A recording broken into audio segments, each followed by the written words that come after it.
예, 안녕하십니까. 예, 오랜만에 유튜브를 한번 올려봅니다. 에, 조금 오늘 얘기는 자칫하면 좀 굉장히 딱딱하고 지루할 수가 있습니다. 예, 그리고 제가 어떤 뭐 경제학자나 또 무슨 뭐 국가기관에서 그런 경제를 다루는 그런 일을 뭐 해본 사람은 아니고 증권회사를 다녔던 경력뿐입니다. 그래서 제 말은 이제 약간 그 틀린 부분이 있을 수도 있고 또한 그 아무튼 정확하지 않을 수 있습니다. 전체적인 이제 제가 그 증권회사에 있으면서 전체적인 그 큰 맥락을 한번 얘기해 보고자 합니다. 지금 뭐 먼저 지금 현재 증시를 보면은 어 어떻게 보면은 이제 코로나라는 것 때문에 그랬다고 할 수도 있지만 사실 그 일본이 그 버블에 의해서 침몰하듯이 미국을 비롯한 세계의 어떤 그 금융시장이 상당히 그 버블화되어 있습니다. 정말이면 그 하염없이 부풀었던 풍선이 터질 그럴 때가 됐던 것입니다. 거기에 이제 코로나까지 이제 와가지고 뭐 사람들의 그 어떤 그 이동성 이런 것이 없어지면서 뭐 많은 소상공인 자영업자들이 죽어나가고 있지 않습니까? 에, 그런데 저는 사실 이게 터질 게 터진 거예요. 그래서 지금 현 그 미국의 연준 의장인가요? 뭐 제롬 파월 이분이 이제 그 뭐죠? 금리 인상을 그 단행하고 있죠. 뭐 그 뭐 빅 스텝, 자이언트 스텝, 즉 기준금리를 0.5% 올리는 걸 이제 빅 스텝이라고 하고 0.75% 올리는 걸 자이언트 스텝이라고 합니다. 그래서 미국 연준이 그 6월, 7월 두 번에 걸쳐서 그 자이언트 스텝을 했죠. 그런데 이제 9월 20일부터 21일까지 FOMC라는 그뭐 공개시장위원회인가요? 그게 열리면서 거기서 금리를 결정합니다. 그때도 이제 그 자이언트 스텝을 하겠다라는 그 언지를 준 거죠. 그저께 제롬 파월의 그 잭슨 홀 연설에서 말이죠. 그래서 미국의 이 다우가 1000포인트 정도 빠지고 뭐 이렇게 폭락을 했죠. 아마 오늘 밤에는 아마 좀 반등이 있을 것입니다. 반등이 있을 것이나 이 반등으로 이제 아이고 바닥치고 또 가는구나라고 판단은 아니다라고 저는 생각합니다. 주식은 각자가 판단하는 것이지 제가 판단해서 움직이시면 안 됩니다. 다만 어떤 판단을 기준을 갖고 있으되 본인의 그러나 시장에는 유연성 있게 대응을 하셔야 됩니다. 시장은 내가 판단에 의해서 움직이는 게 아닙니다. 그래서 내 판단하고 틀리게 나갔을 때 시장이 그에 대해서 유연성 있게 대응을 하셔야 됩니다. 저의 판단은 아마 오늘 밤에 미장이 좀 오르고 그러면 내일 우리나라 시장이 조금 오를 겁니다. 지수로 따지면 2,500을 근접하는 그리고 이제 선물 옵션 만기라는 게 있어요. 추석 연휴 전날 다음 주 목요일 날이 만기입니다. 그때 이제 주로 우리 시장을 움직이는 세력들을 메이저 세력이라고 하지 않습니까? 이 메이저들, 특히 외국인들이나 뭐 일부 기관들의 메이저들은 지수로 따지면 2,500선, 그 다음에 그 뭐죠? 그 코스피 200 선물 지수로 따지면 325. 그 점 이상에서 아마 수익이 극대화되는 것으로 알고 있습니다. 그래서 지금 뭐 지수는 오늘 2,450에 끝났죠. 그리고 선물 지수는 320원 조금 밑에서 끝났어요. 그게 아마 선물지수로는 325. 그다음에 우리 그 코스피 지수로는 2,500선. 그 이상까지 아마 메이저들은 다음 주 목요일까지 공략을 하려고 할 것입니다. 저는 제 지금 판단으로는 2,500선 전후 코스피 지수, 그 선물 지수로 325 전후에서는 일단의 매도 전략으로 생각을 하고 있습니다. 그러나 아까 방금 말씀 올렸듯이 판단은 오직 판단에 그치는 것이지 시장이 제 생각과 반대로 갔을 때는 그에 대해서 또 대응을 하셔야 됩니다. 그렇게 해서 이제 뭐 지금 현재 시장 정도를 아마 그 정도로 생각해 보고요. 그러면 미국의 연준의 그 기준금리와 그다음에 물가 인플레이션과의 관계. 이 흔히 경제학자들이 가장 우려하는 게 디플레이션이나 스태그플레이션 아닙니까? 디플레는 뭐 물가도 개판이고 뭐 경기도 개판이고 뭐 이게 디플레고, 스태그플레이션은 물가는 오르는데 경기가 죽는 거죠. 이런 게 이제 가장 지금 말하면은 경제가 정상으로 가는 것은 물가라는 게 뭐 막 폭등하는 게 아니라 어느 정도 그 이자율 비슷하게 오르면서 경기도 조금 같이 되는, 이게 인플레가 적당한 인플레가 이 경기를 유지시키고 활성화시키는 거거든요. 물가는 어느 정도 계속 올라가야 됩니다. 그 물가가 어느 정도 올라야 되냐면 금리 수준하고 비슷하게 올라야 됩니다. 금리하고.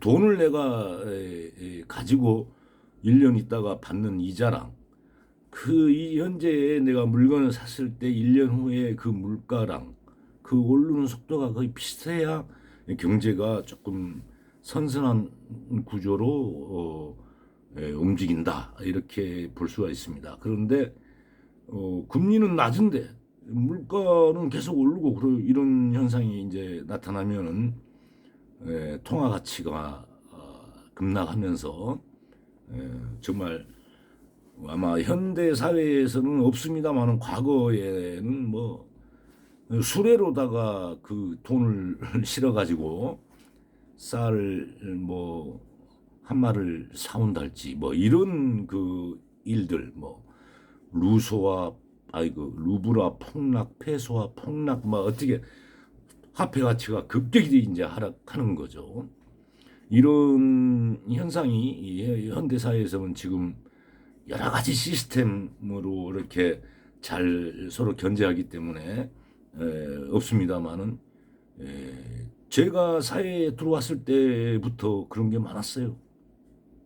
그리고 제가 증권회사에 입사해가지고 얼마 한 10년 있다가 그 IMF 맞았지 않습니까?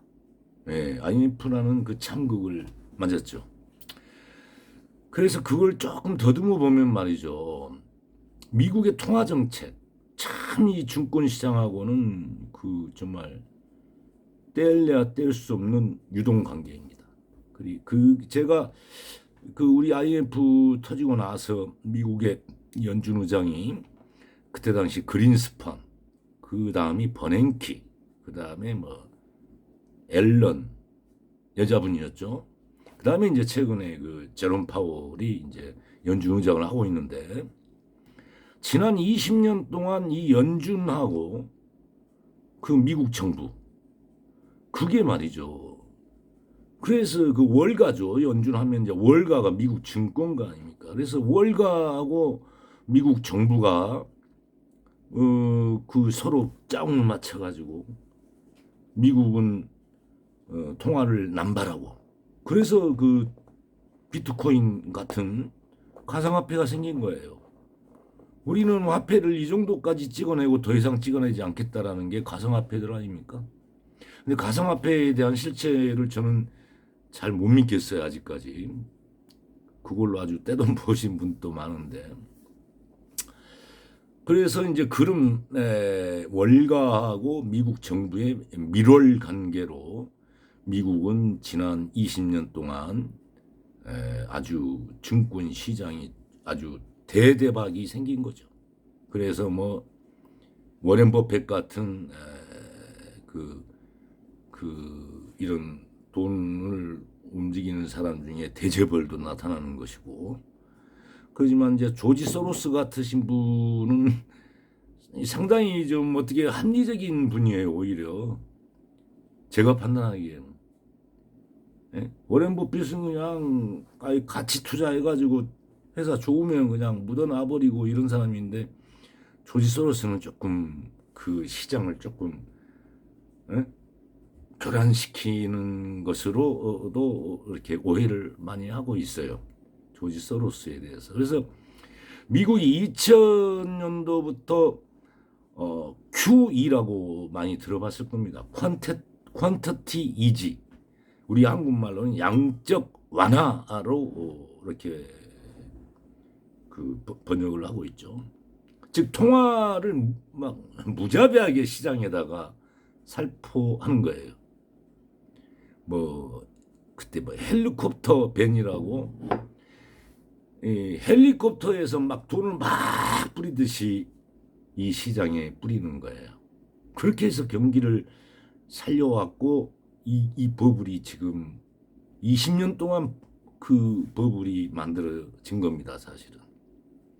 그래서 지금 아마 주식을 하시는 분들은 이런 그 양적 완화 정책만 봐왔기 때문에 제롬 파월의 이런 금리 인상 이거에 대해서 별로 심각성을 못 느낍니다.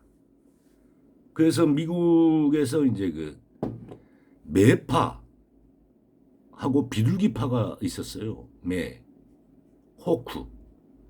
호키시라고 하고 비둘기파, 도비시. 매파는 계속 양적 완화, 금리 인하를, 그래서 제로 금리까지 갔지 않습니까? 그런 것을 주장해 왔고, 매파는 그렇게 금리를 인하시키고 막 그러면은 인플레로 의해서 경제가 버블로 풍선이 팍 터지듯이 죽는다. 이게 이제 매파들의 걱정이었죠. 그러나 2000년도부터 지금까지 20년이 넘게 더비시, 즉 비둘기파들이 주도를 해왔어요. 그 미국의 통화 정책이나 금융 정책을. 그린스펀 이후로 계속 양적 완화를 해오다가 그러다가 막 그 돈이 막 문어발식으로 금융 상품들이 나오는 거예요. 이걸 담보로 돈을 빌려주고 또 그걸 담보로 또 돈을 빌려주고 새끼치고 이게 서브프라임 모기지 아닙니까? 2008년도에 터진 거. 서브프라임 모기지가 그렇게 막 다단계식의 금융상품들이 나오면서 실제 에셋, 리얼 에셋 이것은 하나인데 이 하나를 가지고 이 상품 만들고 막 이래가지고 빵 터져버린 거죠. 그래서 이제 버냉키가 그 2007년인가 언젠가 뭐 연준 의장을 하면서 처음에는 금리 인상 기조를 조금 시도했어요.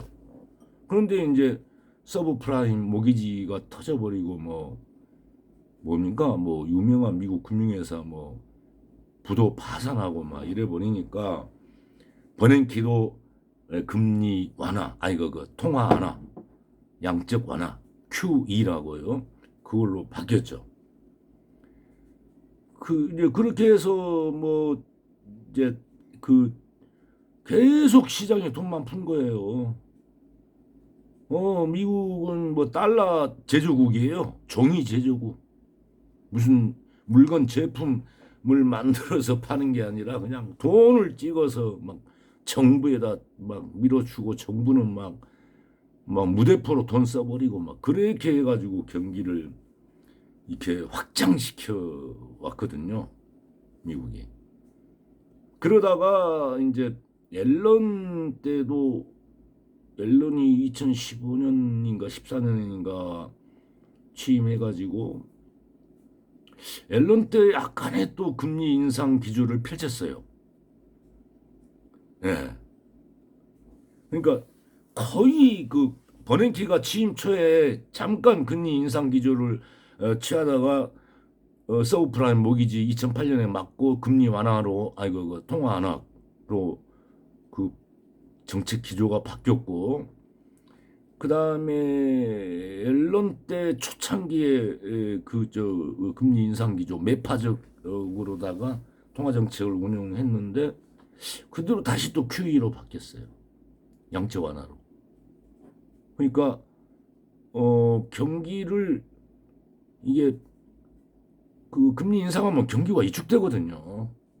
예, 누가 뭐 돈 빌려가지고 뭐 사업하려고도 하지 않고 왜냐면 이자가 너무 세니까 또 모든 소비도 뭐 여러 가지 위축되겠죠. 돈의 가치가 높아지니까. 어? 돈이 1억 들고 있으면 예컨대 1년에 1,000만 원의 소득이 발생하는데 내가 그걸 쓰겠어요. 가만 놔두면 1억 그 같은 뭐 그렇게 되죠. 하여튼 경기가 위축됩니다. 금리가 인상되면. 예. 그래서 계속 지난 20년 동안 금리 완화 정책만 해온 거예요. 금리 인하, 그게 양적 완화, QE. 이번에 이제 제롬 파월. 그래서 대부분 시장 참여자들은 지금 연준에서 경고를 많이 하고 있거든요. 물가 뭐 지금 뭐 또 월가에서는 야 뭐 8월 달인가 그 소비 물가 그 지표가 0. 몇 퍼센트인가가 하락했대요. 일시적인 것인지 그거 0.몇% 뭐 그게 뭐 물가가 그 하락한 겁니까? 잠시인지도 모르고. 그래서 이제 아유 뭐 물가 좀 잡히고 있는데 무슨 금리를 인상하냐. 더군다나 빅스텝도 아니고 자이언트 스텝을 뭐 세 방 연속 빠바방 갈기냐 이거지. 그래서 지금 월가에서도 아유 뭐 버냉키도 초창기에 금리 인상하려다가 아주 그냥 날벼락 맞아가지고 금리 완화 정책으로 바뀌었고 또 앨런도 뭐 비슷해져. 저런 파월도 뭐 저러다 말겠지 막 이러는 분위기 같아요. 그래서 사실 금리 인상이라는 것은 증권 시장에는 엄청난 악재입니다. 예, 엄청난 악재예요. 그건. 증권 주식이라는 것은 위험자산 아닙니까? 사람들이 돈을 갖다가 이렇게 은행에 애탁해도 1년에 예컨대 1,000만 원이 벌리려는데 금리가 이제 올리니까 굳이 위험자산에 막 가끔 피똥도 싸면서 그냥 마음고생 해가면서 뭐 1억 갖고 2천을 버느니 또 주식은 앞까지 날 수도 있잖아요. 예. 그래서 위험자산을 회피한다는 거죠. 금리가 인상되면. 주식시장에는 엄청 악재입니다, 사실은. 금리 인상이. 그런데 시장은, 그거에 대해서 그냥 무덤덤하게 반응하고 있어요. 제가 그러니까 차라리 우리 같은 경우는 한번 크게 IMF도 맞아보고 그런 세대여가지고 자라보고 놀란 가슴 소뚜껑 보고 놀란다고 금리 인상 부들부들 우리는 떨어요. 그런데 요즘 시장 참여자들은 피식 웃더라고요. 저 같은 경우는 그냥 주식 못 사요 사실. 이렇게 금리 인상을 자이언트 스텝을 세 방 연속 때려버린다는 건 주식시장 죽어라 이 소리건데 사실은. 어찌됐건요. 그래서 아마 이제 9월 20일 날하고 21일 날 FOMC에서 벌써 이제 이번에 잭슨홀에서 예고는 했기 때문에 아마 자이언트 스텝을 할 겁니다. 그 이유가 또 이유는 또 뭐 지금 알 필요도 없고 그때 가서 이제 물가 지수가 잡히냐 안 잡히냐에 따라서 이제 또 저 미국 통화 정책을 또 운영을 하겠죠. 그 석학들이 뭐 저희가 뭐 알겠습니까? 어찌됐건 뭐 시장은 막 그런 그 통화위원회 금융통화위원회의 경고에도 불구하고 시장은 그냥 뭐 너 짓냐? 그래 지서 막 이런 분위기입니다. 사실은 뭐 1000포인트 정도 빠졌다 해가지고 일부 뭐저 주식하시는 분들 다 많이 빠졌으니까 사야 쓰겠네 할지 몰라도 저는 공포스러워서 못 사겠어요. 그래서 현재는 이제 그 아니면 뭐또 유명한 또 일화로 이제 일본이 그 버블이 붕괴되는 게 말이죠. 일본도 그 제로금리였어요. 제로금리가 지속되다가 일본의 그 산화몬이라는 이런 그 대부업체 있잖아요. 걔들이 그 일본에서 돈 엄청 제로금리가 가지고 와갖고 한국에서 사채업한 거예요. 아니 지금은 이제 많이 또 그 시스템이나 조직이 많이 바뀌었지만은 그리고 그때 당시 유명한 게 그 와타나베 부인이에요. 와타나베라는 게 아마 그 우리나라의 김씨 아줌마 정도로 조금 흔한 이름인 모양이에요. 이 사람들이 와타나베 부인들이 한국에 그 저금리 그 제로금리에 돈 가지고 한국에 와서 사채 노릇 한 거 아닙니까? 돈놀이. 네, 한국은 금리가 비싸니까. 예, 어찌됐건 그 통화 정책이라는 것은 그 물가하고도 굉장히 뭐 돈을 막 풀어버리면 당연히 물가가 올라가죠. 아무리 잡으려고 해도. 그리고 이제 막 돈을 막 풀이니까 주식시장이 죽을 수밖에 없죠. 그러나 금리가 올라간다 그러면은 어떻게 돼요? 물가는 좀 잡혀요, 사실 상대적으로. 그러지만 돈의 가치가 좀 올라가니까 금리가 올라가면 물가는 조금 잡히는데 주식시장은 죄악이죠, 죄악. 그래서 뭐 오늘 뭐 너무 조금 저도 이제 지난 20년 동안 정말 미국의 통화 정책과 그 다음에 미국 정부의 그 저들끼리 짜응해가지고 뭐 이렇게 미국 증시가 금융시장이 이렇게 그냥 거인이 된 거예요. 그래서 그러나 이게 하염없이 커지면 풍선 터지듯이 빵 터질 수가 있잖아요. 난리 납니다. 그렇게 되면 물론 현대 와서는 여러 가지 시스템과 견제 장치가 있기 때문에 그런 상태가 되도록 놔두지는 않을 겁니다. 네, 뭐 그런 또 워낙에 과거의 경험치도 있고 또 여러 가지 데이터들이 AI들도 있고 막 이음신호 보내고 AI에서 그래서 뭐 그러지만은 미국 시장이 너무 이게 버블화되어 있는 건 사실입니다.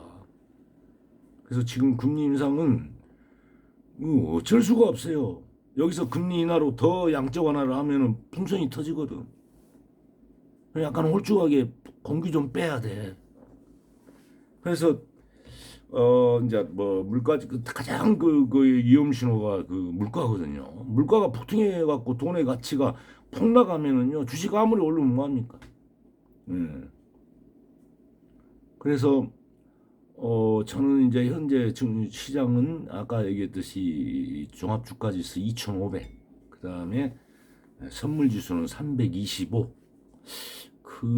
뭐 매도를 뭐 팍 내가 갈기고 뭐 이 정도는 못 되고요. 거기서는 조금 좀 매수를 하시는 것은 조금 뭐 위험하지 않냐 뭐 이렇게 판단하고 있습니다. 그러나 또 시장은 모릅니다. 누가 알겠습니까? 주식이 어디로 튈지. 그러나 자기 본인의 기본 중심은 잡고 그렇게 해서 시장이 내 중심, 내 판단하고 반대로 간다. 그럴 때는 대응을 해야 된다는 거죠. 그래서 손절매도 필요합니다. 주식 뭐 내가 들어갈 때마다 먹고 나오면은 지금 제가 이렇게 골방에 앉아서 이런 소리를 하고 있겠습니까? 어디 전용 헬리콥터도 대기도 시키고 별장에 가서 쉬고 거기에서 딜하고 그러죠. 그래서 아무도 모르는 겁니다. 그래서 주식에 대해서 향후에 뭐 오를 것 같아, 뭐 빠질 것 같아 이런 건요.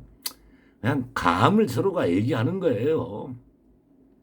감을 얘기하고 또 주식시장이 반대로 가면 그에 대해서 적절하게 대응하고 뭐 이렇게 해야 된다고 생각합니다.